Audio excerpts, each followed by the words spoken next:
What's up, everybody? Crash here. Welcome back to Crash Against the Spread, where we talk about sports from a betting perspective. It is Tuesday, September 24th, and this is our Tuesday morning quarterback show, where we go over all the games from the weekend, see how we did, and look ahead to next week.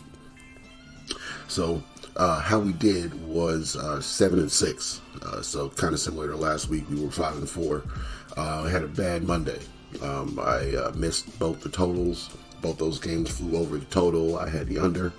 I got the Bills, missed the Bengals. So 1-3,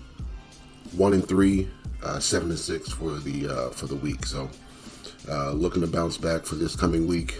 Slightly profitable both weeks, but we don't really count that because it's less than a unit. So I was on the unders because these games through Sunday went 10-4 to the under, and I thought at least one of those was going to go under. But for Commanders, they finally got it into the end zone consistently. So pretty sure that it was the Bengals defense that allowed that to happen. So that's not going to be an every week thing. But that's the issues I saw with that game. Bengals defense is not what we want it to be. I think it needs to be. And Jaguars are just trash. Yeah, so Bills rolled on them. I did have a live under 55, and Mac Jones cost me that with that fumble at the 20. So not a good Sunday, or not a good Monday for me. So we're going to bounce back. Starting with Jets at New England. Jets rolled on the Patriots. Patriots couldn't get in the end zone. Covered the 6.5. The under hit also, which I was on both of those. The Jets have the Broncos up next, who just played a good game against the Bucks. Bo Nix might be starting to figure it out, and I said this could be the week. But I had the over in that game, and the Bucks couldn't get in the end zone against that Broncos defense. So that was one of my losses also for this week. Broncos Bucks over. Jets and Broncos next. I kind of like the Jets in that game still. I don't really trust Bo Nix against that kind of defense. And up next for the Patriots, we have the 49ers, who just lost a heartbreaker to the Rams. So divisional game, they always play each other tough, but Rams had to come all the way back after being down 14-0 in the second quarter. So next up, we had the Bears and the Colts. Colts were a 1-point favorite. They won at home 21-16. Kind of an ugly quarterback game. A lot of mistakes on both sides. This is kind of the rookie season for Anthony Richardson also. So kind of got to put him in the same category as Caleb Williams, Jay Daniels, Bo Nix, and see how they develop this year. Kind of as rookie quarterbacks as a whole. So Colts did end up getting a win. I think they are a slightly more seasoned team than the Bears. Bears are a pretty new squad together. And until Caleb Williams really gets it together, I think he had 2-3 interceptions, something like that. So they lost that one. They're now 1-2. Colts, I believe, are also 1-2. Colts have the Steelers coming up next. Bears have the Rams coming up next. So tough games for both. Broncos and Bucks, we already talked about that one a little bit. Broncos have the Jets coming up next. Bucks have the Eagles coming up next. So let's look at that spread real quick. Broncos and Eagles right now, or Bucks and Eagles right now, is Tampa Bay plus 2.5 at home. So totals at 44.5. I'm gonna try to stay off the totals this week though. Just play the spreads because we're crashing against the spread over here. So next up, we had the Packers and the Titans. I was on the Packers plus 3, and they won 30-14. So Will Levis, kind of in the same category as Malik Willis to me, and I think in that case the Packers are the better team. So that's why I was on the plus 3. So paid off. The over hit total was at 37.5, and it got to 44. Next up, the Packers have the Vikings, which will be a big test for them. Maybe Jordan Love will be back by then. We got to look. Titans have the Dolphins, which should be a win for them, with the Dolphins having issues at quarterback. So, what is the spread on that Dolphins game? I think it was -1 right now. Yeah. Tennessee -1, Dolphins +1 at home. So, pretty sure everybody's going to come in on the Titans. So if you're going to take it, I would take it now instead of later. Texans at the Vikings. This is probably going to be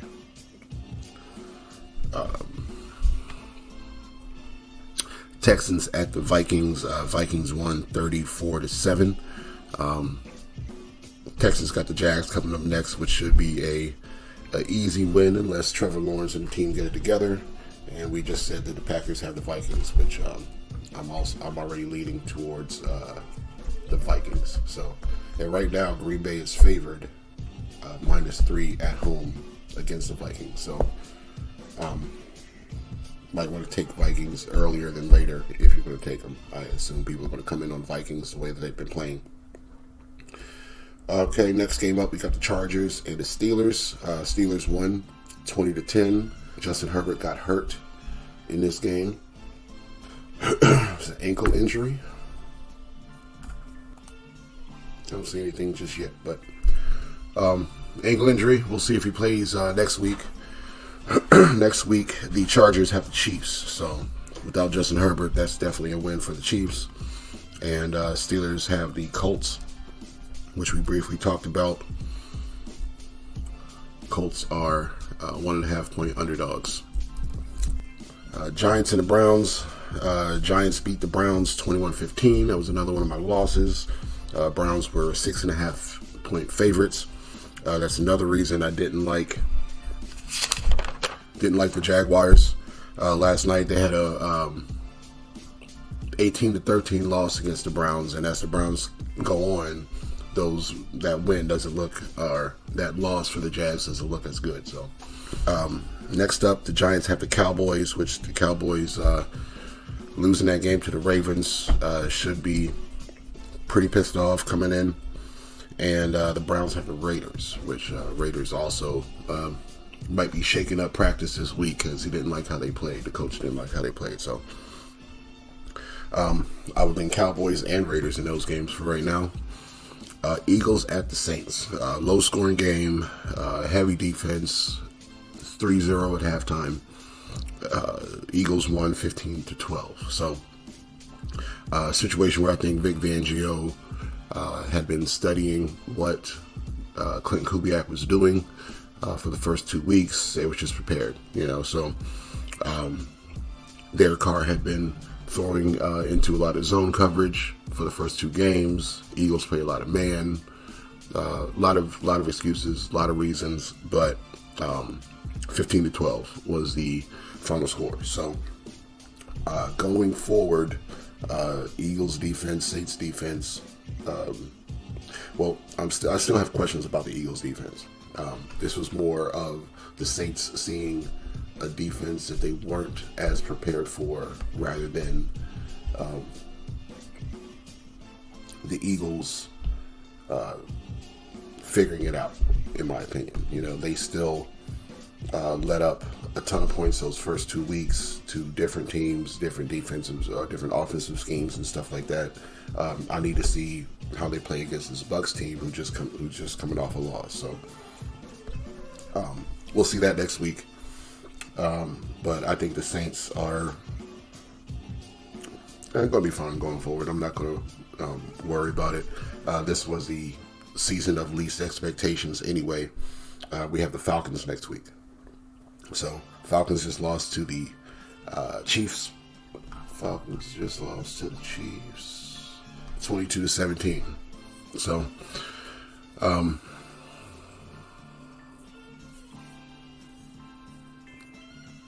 we'll see what the line does by next week as far as the Falcons-Saints game goes. Right now, it is -1.5 for the Falcons in Atlanta. So we'll pay attention to that. Total's at 42, which means that they've had a correction from the first 2 weeks. They don't think that New Orleans is going to be scoring 40 points by themselves the rest of the season.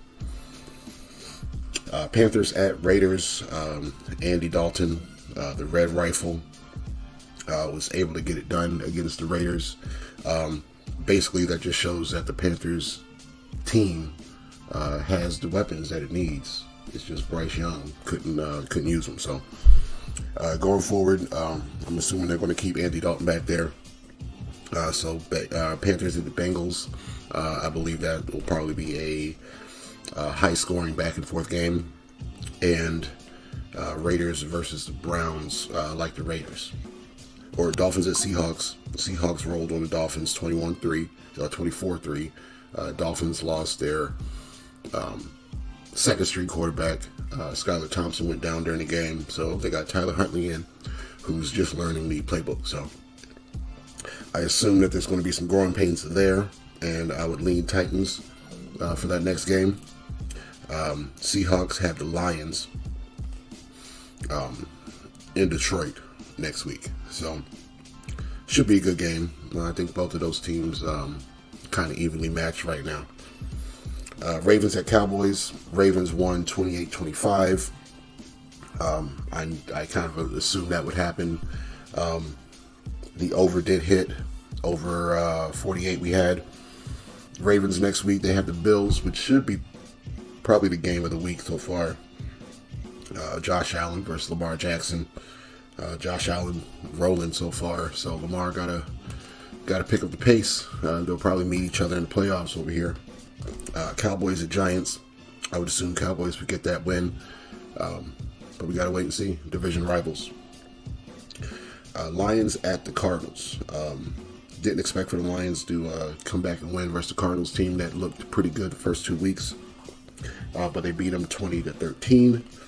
Next week, Lions have the Seahawks, which we just mentioned, and the Cardinals have the Commanders, which I think that might be a high-scoring game. I don't trust the Commanders' defense to hold Kyler Murray and the Cardinals down. So, high-scoring game, maybe a little back and forth if Jaden Daniels can continue to get in the end zone like that. 49ers at Rams, very good game. 49ers pretty much lost it. Pretty much lost the game.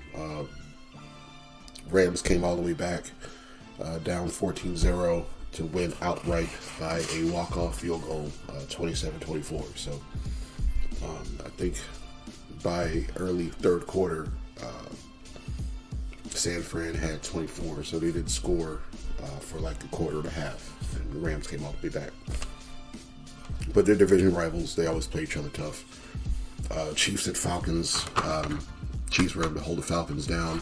Lower scoring game though, 22-17. So both defenses kind of stepped up, but Falcons weren't able to get a win. Jags and Bills. Bills rolled over the Jags.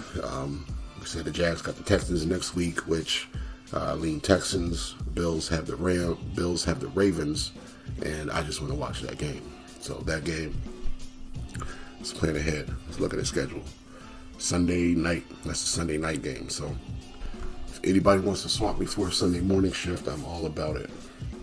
Commanders at Bengals. Bengals were 7.5-point favorites. Commanders won outright, and the final score was 38-33. There was a missed field goal by Cincinnati and a missed 2-point conversion. So those are the missing 5 points they needed to at least tie the game and go to overtime. But next week, Bengals have the Panthers, which going in 0-3 kind of worries me. Their defense is a lot less to be desired, and Andy Dalton now has the team with some weapons. Commanders Cardinals, like I said, might be a high scoring game. That might be the only total that I look at next week, just because I'm not sure how Jaden Daniels is going to play. That total's at 50. So one of the higher ones on the board. Yep, the highest. All right, so that might be the total we look at next week as far as an over. So that's going to be our show. Thursday we have Dallas and the Giants in New York. So that's going to be our first game up. Looking at the Cowboys and probably looking at the over also. So don't know if I'll bet the total, but definitely like the Cowboys to get a win in that game by margin, simply because they need it. So they are 3-0 to the over, while the Giants are 3-0 to the under. So everybody is on the Cowboys as of right now, 60% on the spread and 60% on the over. So we'll keep our eye on that. But that's going to be it. Lock those in. Let's get this money. And we'll be back tomorrow to talk some more sports. We got the WNBA playoffs going on right now. MLB playoffs around the corner. And college football in full swing too. So come back, we'll have something. All right, see you then.